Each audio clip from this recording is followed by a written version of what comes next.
Kamusta po kayo? Bago po ang lahat, first things first.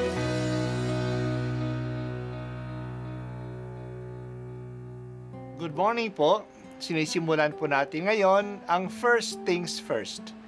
At dito po, tinatalakay natin sa unang bahagi ng umaga natin ay ang first readings na binabasa po sa banal na misa. Ito pong tinatalakay natin kasi madalas po kasi marami na tayong alam tungkol sa gospel readings. Pero konti po ang nagsasalita sa first readings. Pero ang first readings, bahagi din po yan ng Biblia, ng banal na kasulatan.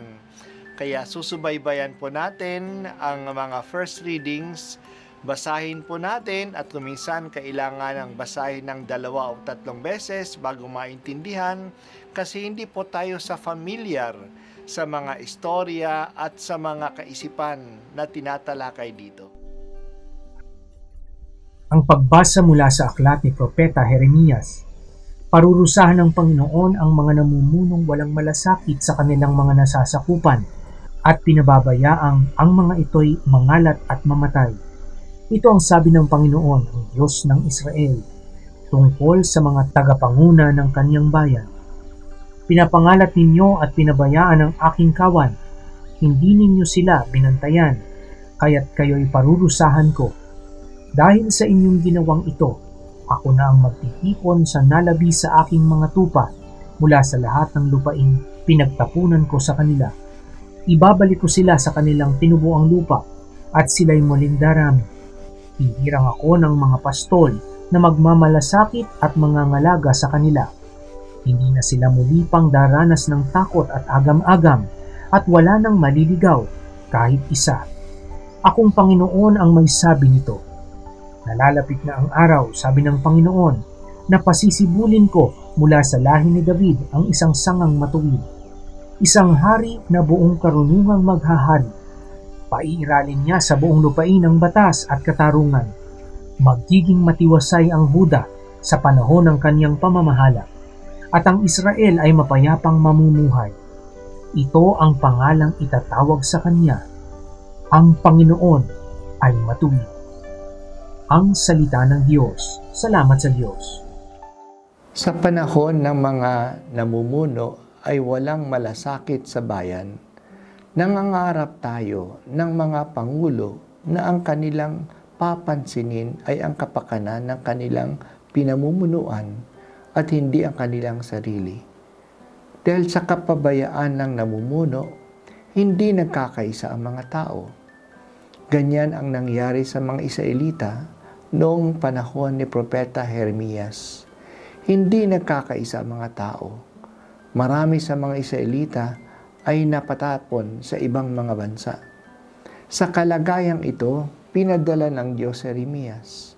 Sabi niya sa mga namumuno, pinapangalat ninyo at pinababayaan ang aking kawan.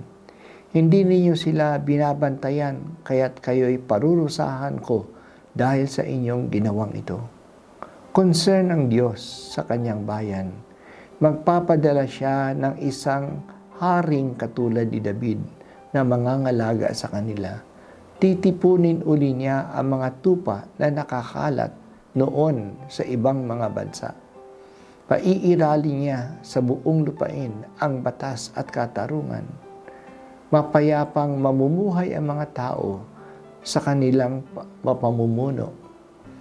Pabayaan man ng ang mga leaders, magpabaya man sila, ang Diyos ay hindi pabaya.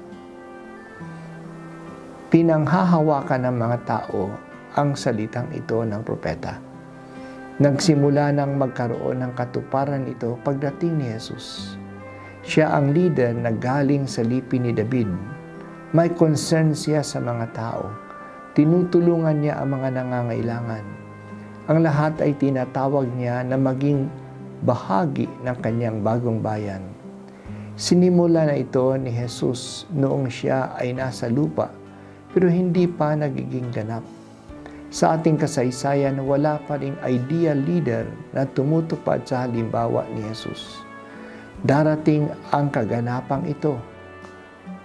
kapag talagang naghari na si Jesus sa kanyang muling pagdating.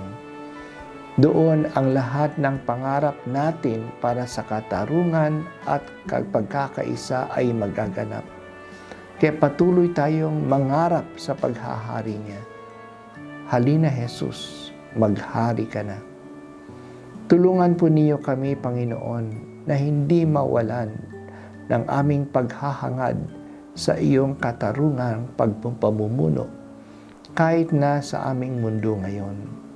Kaya ipinagdarasal namin ang aming mga leaders na maging mabubuting leaders para sa mga taong ipinagkakatiwala sa kanila. Maghari nawa ang katarungan sa kanilang pamumuno.